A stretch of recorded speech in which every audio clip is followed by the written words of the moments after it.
The moment that cobalt-colored vehicle appeared, racing down our restricted pathway, my grandfather mumbled a phrase that stuck with me. "And that's the end of tranquility." He said she'd just started a feud, and she was bringing a perfume bottle to a mud wrestling match. We were still mounting our trail cams when that gleaming 4x4 jolted along the rocky track, acting like it held the deed to the woodlands. A plume of grit billowed up in its wake, the type of localized storm that shadows self-important individuals. It lurched to a halt by our ancient oak, rubber protesting, and she emerged with the air of someone delivering a foreclosure notice to the local deer population. She was Becky Elmont, the VP of a homeowners association from a manicured subdivision a couple of hills away. On that particular afternoon, she concluded that our forest, property that had been in our lineage for an age, was now, apparently, the domain of her neighborhood committee. My grandfather, known to all as Walter, was perched on a canvas stool near the fire pit, drinking from a battered flask that had seen more harsh seasons than she'd seen sensible days.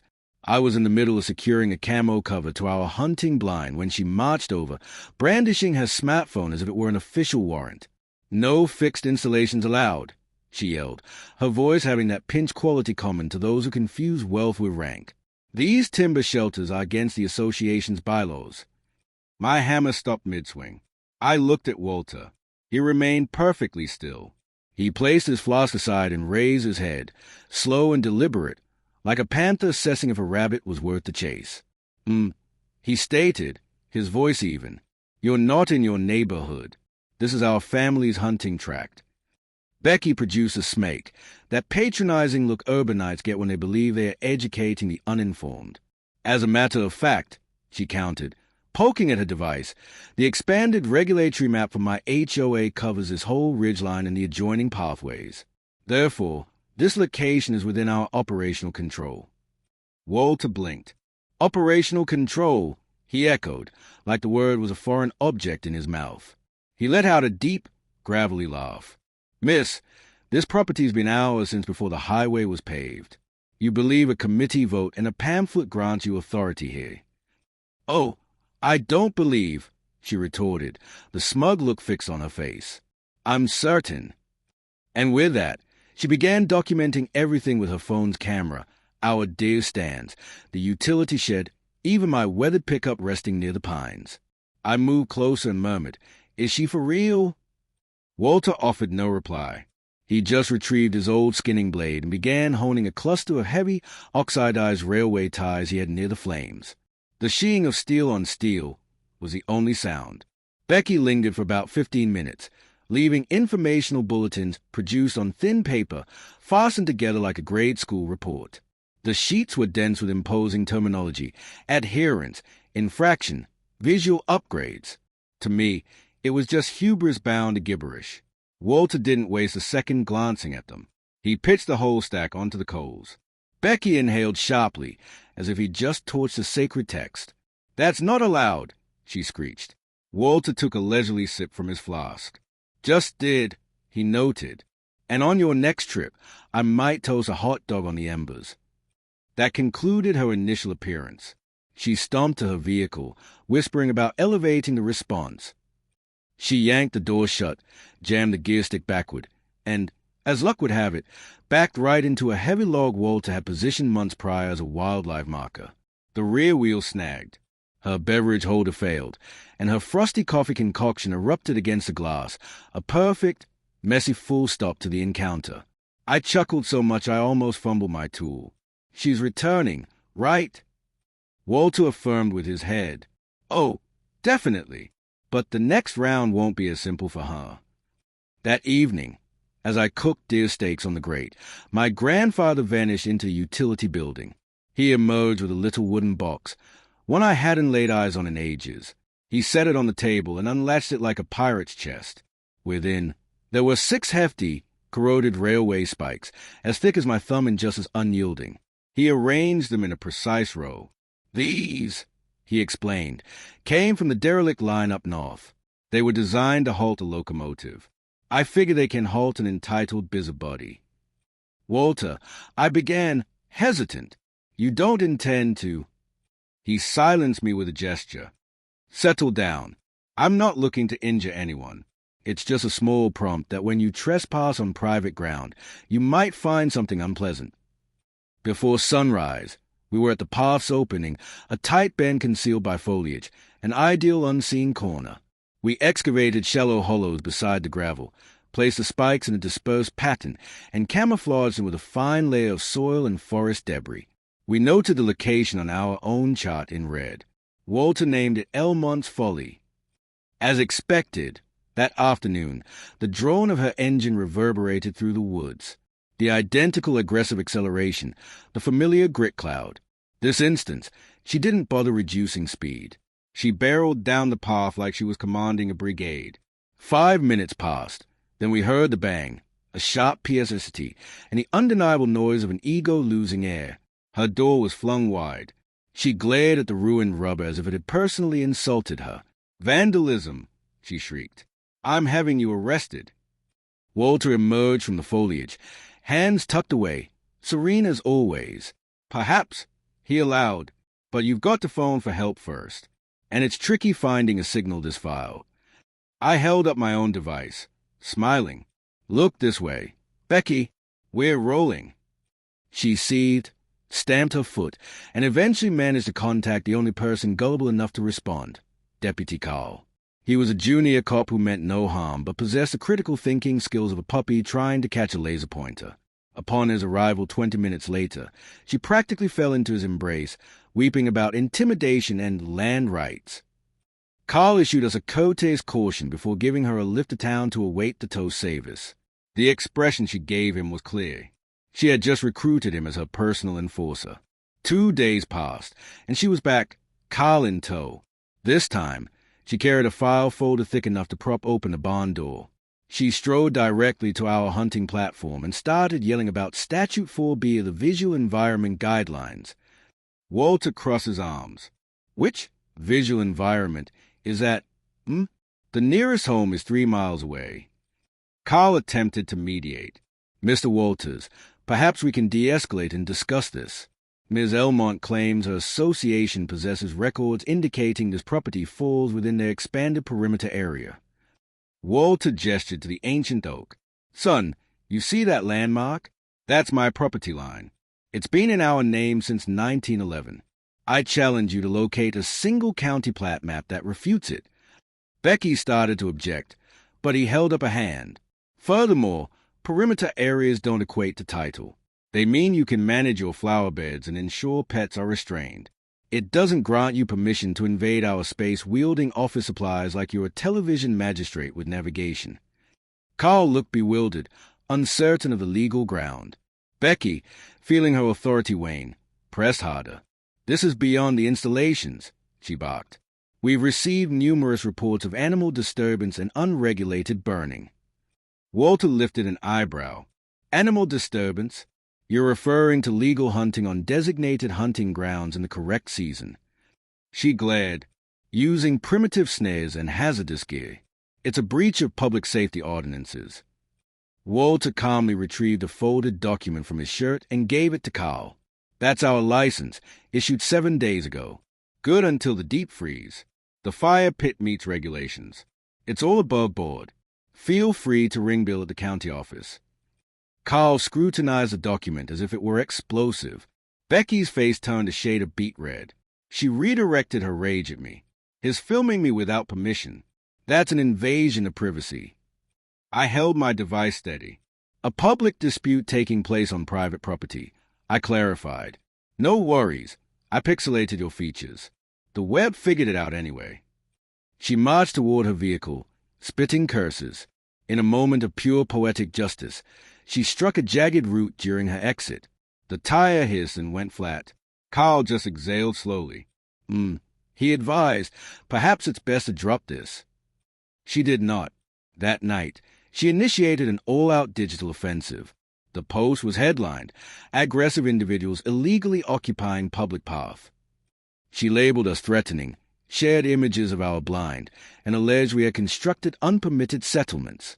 We learned of it only when Walter's angling companion, Boat, forwarded the images, adding, "This is a declaration of war. Fellas, require assistance." The following day, the first drone appeared. It whined above our sight like an oversized mechanical insect, dipping low enough to be unsettling. Jared scaled a tall pine, bided his time, and when it neared, he swung a garden rake like he was aiming for the fences. The device shattered and plummeted into the thicket. We heard Becky shriek from the direction of the path. "That's government equipment. You're breaking the law." Walter shouted in return. "If it's flying lower than the chipmunks, it's target practice."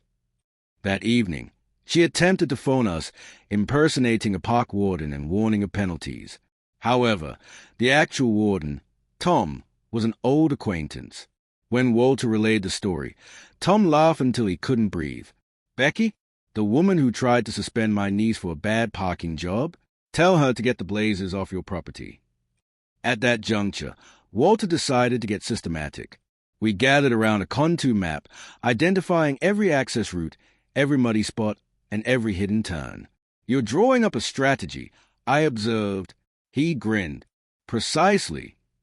He designated areas: Soggy Bottom, Blackout Bend, and the Hollow. The objective wasn't injury, it was embarrassment. Naturally, Becky reappeared that weekend. She was attired like a cut-rate warden, wearing a bright vest. "Community Compliance" was scrawled on the back with black electrical tape. She sported field glasses, held a clipboard, and had a megaphone attached to her waist. She resembled a security guard who'd been fired from the shopping center. "This is your last warning," she announced, presenting Walter with another thick file. "I have forwarded all materials to the association's legal counsel and requested an official inspection. You are now formally non-compliant." Walter remained silent.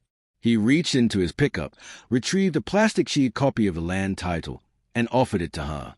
The document was aged, frayed at the margins, and bore a signature and notary stamp from more than 100 years prior. Becky scowled. "This is irrelevant. Ancestral claims do not override contemporary regulations." "They do in this county," Walter replied, tapping the official emblem. "This isn't your gated community. Becky, this is our land. And it's private." She jammed the deed into a folder as if it were a fast food napkin and immediately began a live broadcast. "This is Becky Elmont, reporting another instance of backwoods hostility. These men are endangering the public on uncontrolled territory. I am asking for local support." I turned to Walter. Did she seriously just ask for reinforcements like she's in an apocalypse film? He chuckled. Time to introduce her to the optional challenges. That evening, we completed excavating the trap. It was just deep enough to catch a wheel, but too shallow to cause real damage. We concealed it with flimsy plywood, scattered foliage over it, and doused the vicinity with potent skunk musk, a dash of woodland cologne. Just before twilight, her vehicle came back. She took the bait, following a misleading path marker, veered slightly, and with a solid thud, her vehicle's nose pitched downward. The tires whined, finding no purchase. A fog of indignation rose, denser than any dirt cloud. She leaped out, screaming, "You've damaged my vehicle." Jared descended from the blind, video camera in hand. "Everything all right? Seems your 4x4 is having an emotional breakdown." She attempted to phone for assistance, but the signal was dead. She was forced to hike out, coated in grime and fury. The tow operator, a pal of Walter's, was still chuckling when he extracted her SUV the next day. "You boys really know how to roll out the welcome mat for the urbanites," he commented. Becky was not finished. The following weekend, she appeared at the trail entrance and erected a large vinyl sign, "Neighborhood Watch Area. Access Restricted." Below it, she affixed a sensor-activated camera, which proceeded to record 3 days of squirrel activity. Next, she lodged a grievance with the state wildlife department, alleging we were using illegal deluge. Ranger Tom paid a personal visit, glanced at her accusation, and almost choked with laughter. He shared some snacks with us, signed off on our side as fully compliant, and added a written message. "P.S. Inform Ms. Elmont I am not her personal assistant." At that stage, we resolved to counter absurdity with creativity. Jared assembled a figure from old garments, a toy badge, and one of Becky's leftover notices. We stood it up at the path start next to a plaque, "Official Path Monitor. Trespassers subject to ridicule." The next day, Becky saw it and shrieked loud enough to be heard from the next hill. In short order, she was online, warning of paramilitary intimidation. Bert messaged us. Paramilitary? She means a straw man. We then understood. This was no longer about regulations. It was about dominance. A week later, she intensified her efforts, arriving on a hired flatbed carrying traffic cones, laminated placards, and a movable barrier. She was constructing an access point. This location is now under provisional civic management, she declared with pride. I surveyed the chaos of plastic and signage. Becky, you're just littering someone else's property with discount party supplies. The more you add, the more this resembles the aftermath of a circus train derailment. The two young men she brought with her looked uncomfortable, mumbled excuses about phoning home, and departed. Jared recorded the entire scene. Wave to your audience. Becky, that recording is not permissible, she yelled. A pity, he replied. The web seems fine with it. She eventually retreated, whispering threats of further action. 2 days later, we initiated Operation Ward in Elmont. Jared donned his father's old Park Service attire, hat, insignia, and clipboard included. He positioned himself at the trailhead, scribbling on papers like an official auditor. When Becky appeared, she was visibly ecstatic. At last, a professional. Jared didn't raise his eyes. Please stay back. You are currently the subject of an inquiry regarding unapproved placards, illicit barricades, and illegal aerial surveillance. May I see your permits? She was stunned. What? I'm not. I'm the complainant. Then you've been added to the incident file, he said, making another note. She stammered, flushed crimson, and retreated. That evening, another post, imposter warden Harris's local resident. Bert sent it over. She's achieved maximum Becky. We crafted a new sign by morning. Congratulations, you have reached the summit of Mount Becky. A smaller sign underneath read, this interaction is being monitored for quality assurance. By this point, the entire region was enjoying the show. Becky was infamous, the suburban warrior who waged a solo HOA campaign in the wilderness, only to be defeated by a straw man in a costume. Yet, she persisted. A week later, she reappeared with reinforcements, 5 elderly association members, all looking baffled and wearing belt pouches. They held clipboards, radios, and one was equipped with a metal detector. Becky commanded them like a field marshal, gesturing at crude maps. We will log every infraction before nightfall. Walter radioed me from the lodge. They are milling about like lost tourists. Should I initiate the second stage? Go ahead, I replied. Stage 2 was Walter's pièce de résistance, mental warfare. As Becky's team ventured further in, concealed audio devices activated, playing unsettling sounds, ursine snarls, remote lupine cries, and faint whispers of "leave this place." The volunteers stopped repeatedly, their expressions fearful. Then came the dummies, old shop window figures draped in camouflage netting. One was rigged to fall near them. They shrieked and fled. Becky shouted, "Return, we have to take ground samples." It was futile. They deserted her, dispersing in panic. She was isolated when she set off Walter's newest contraption, a concealed mesh cage that popped up, enclosing her like a character in a Saturday morning show. She was unharmed but contained, waving her arms. Walter emerged moments later in a complete costume, hat, boots, tin star. He announced solemnly, "You are being held for purposes of artistic demonstration." "This is illegal," she howled. He grinned. "No, it's an interactive exhibit. It's called Hubris versus Heritage. You're the main attraction." I appeared, applauding slowly. Jared was right behind me, recording. I produced a plastic-coated card and recited, "You have the right to look foolish. Anything you protest can and will be used against you at the next neighborhood meeting." She bellowed, shook the enclosure, promised legal action, and fled upon being let out. That night, her online video alleging abduction by rural extremists became incredibly popular for all the unintended reasons. It garnered massive views, spawned dozens of jokes, and earned her zero sympathy. We assumed that was a finale, but Becky had one last outburst. The following day, Walter showed me aerial images revealing a fresh track cut through the East Woods. She had employed a team and heavy machinery to forge a new route, violating a cherished area. The exact place Walter's beloved old hound was laid to rest. We didn't dial the authorities. We didn't upload a video. We dealt with it traditionally. That evening, we unsealed the crate. It contained predator musk, old pyrotechnics, a stuffed raccoon, and a child's doll with illuminated optics. We arranged these items along the fresh track, planted a sign saying, "The ground keeps score," and retired. When Becky arrived with her workers the next day, the woods erupted. The odor was first acrid and wild. Then the audio device whispered, "Turn around." The taxidermy animal, rigged with streamers, burst from the undergrowth, followed by small explosives under the leaves. The workers yelled and scattered. Becky remained only long enough to be soaked by a concealed irrigation head. She lost her footing, tumbled in the mire, and ran. That was the breaking point.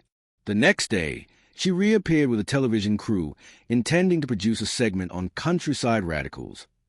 Walter strode right into the frame, holding the authentic 1911 deed, complete with stamps and signatures. "This property has been in my lineage since before you were born," he stated. "You're looking for a story? Here it is. An entitled woman from the suburbs attempts to seize private land for her imaginary homeowner's empire." The camera operator paused, looked at Becky, and softly inquired, "Is that accurate?" She muttered about processing and jurisdiction, but the charade was finished. The crew dismantled their equipment and departed. Following that, the online rant ceased. The path grew quiet.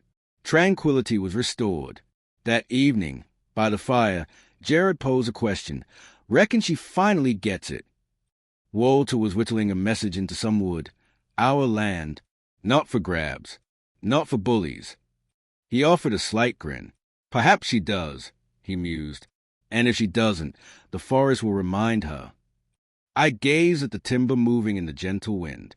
The amphibians chirped. The heavens shone between the limbs.